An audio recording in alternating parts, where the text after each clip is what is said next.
வணக்கம். இது என் வழி இயற்கை வழி. நான் உங்க ராஜமுரளி.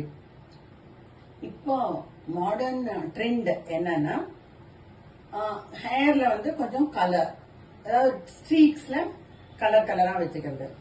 பட் அது எல்லா டீனேஜர்ஸ்க்கும் அது ரொம்ப நல்லா இருக்கு, அது அவங்களுக்கு பிடிச்சதா இருக்கு. சில பேருக்கு அதை யூஸ் பண்றதுல கெமிக்கல் இருக்குமே, யூஸ் பண்ண பயமா இருக்கும். பட் நீங்க பயப்படவே வேண்டாம். எல்லாத்துக்கும் இயற்கையில வழி இருக்க மாதிரி இருக்கும், வழி இருக்கு. அந்த மாதிரி கலர்ஃபுல் ஸ்ட்ரீக்ஸ் எப்படி நம்ம இயற்கையா செய்யறதுங்கிறத இப்ப நீங்க குறிச்சுக்கோங்க. நீங்க செய்ய வேண்டியதுன்னா க்ளவ், தட் இஸ் லவங்கம். லவங்கம் ஒரு 20 பீஸ் எடுத்துக்கோங்க. அந்த லவங்கத்தோட கொஞ்சம் ஒரு டீ லீவ்ஸ், அது அப்படின்னா ஒரு 1/2 டீஸ்பூன் அப்படி இருக்கலாம். இது ரெண்டையுமா சேர்த்து அதுல ஒரு டிராப் ஆலிவ் ஆயில் விடுங்க. இது மூணையும் நல்லா நைஸா அரைச்சு பேஸ்ட் மாதிரி பண்ணி வச்சுக்கோங்க. இந்த பேஸ்ட் கூட நீங்க எங்ககிட்ட இந்த பிரீமியர் ஹென்னா பேஸ்ட் வாங்கி இருந்தீங்கன்னா அதுல ஒரு டீஸ்பூன் கலந்துக்கோங்க. அப்படி இல்லைன்னா நீங்க வேற எதனா உங்களுக்கு பண்ண தெரியுங்கன்னா நீங்களும் செஞ்சுக்கலாம். அந்த பேஸ்டையும் இதையும் கலந்து மறுபடியும் அதை நைஸா அந்த கலந்த உடனே அந்த கன்சிஸ்டன்சி வரத்துக்கு நல்லா அரைச்சு வச்சுக்கோங்க, ரெடியா அரைச்சு வச்சுக்கோங்க.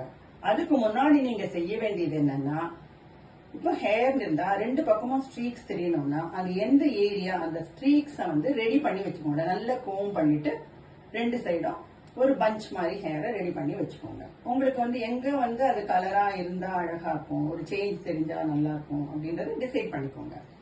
அதுக்கப்புறமா இதை கையால் எடுத்து நல்லா ஒன்னொன்னா பிரிச்சு பிரிச்சு பிரிச்சு பிரிச்சு ஃபுல்லா போட்டுக்கோங்க. 2 சைடும் போட்டுட்டு அப்படியே நீங்க ஹேரை பேண்ட் போட்டு பேசாம விட்டுடலாம். ஒரு 1 hour 2 hours கூட அப்படியே விடலாம், ஒன்னும் ஆகாது. ஏன்னா அந்த ரூட்ல இருந்து நீங்க போடக்கூடாது. ஒன்லி ஒரு கொஞ்சம் மிடில் இருந்தோ இல்ல அதுக்கு முதல்ல இருந்தோ போடலாம். பட் ரூட்ல இருந்து போட வேண்டிய அவசியம் கிடையாது. அதுக்கப்புறமா நீங்க ஜஸ்ட் வாட்டர்ல வாஷ் பண்ணுங்க. தலை முழுக்க வாஷ் பண்ணுங்க. வேற ஷாம்பு போடக்கூடாது, சேக்காப்பொடி போடக்கூடாது. இந்த மாதிரி வாஷ் பண்ணிட்டு நீங்க என்ன மாதிரி ஃபீல் உங்களுக்கு இருக்கும்னா, நீங்க உங்களோட ஹேர் பறக்கும் போது அந்த 2 ஏரியாலையும் 2 சைடும் அழகான கலர், அதாவது உங்களோட ஸ்கின் எப்படி இருக்கோ அதுக்கு மேட்ச் ஆகிற மாதிரி ஒரு பிரவுன் கலந்த மெரூன் அந்த மாதிரி இருக்கும். அது பறக்கும்போது பார்த்தா ரொம்ப அழகா இருக்கும். இந்த ஹேர் ஸ்ட்ரீக்ஸ் 2 பக்கமும் உங்களோட ஹேர் கலர் வேற மாதிரி தெரியும். என்ன நேயர்களே, உங்களுக்கு இந்த மாதிரி பஞ்ச் ஆஃப் ஸ்ட்ரீக்ஸ், அது மாதிரி ஹேர் அழகான கலர் வேணும்னா செஞ்சுக்கிறதுக்கு இயற்கையிலும் வழி இருக்கு.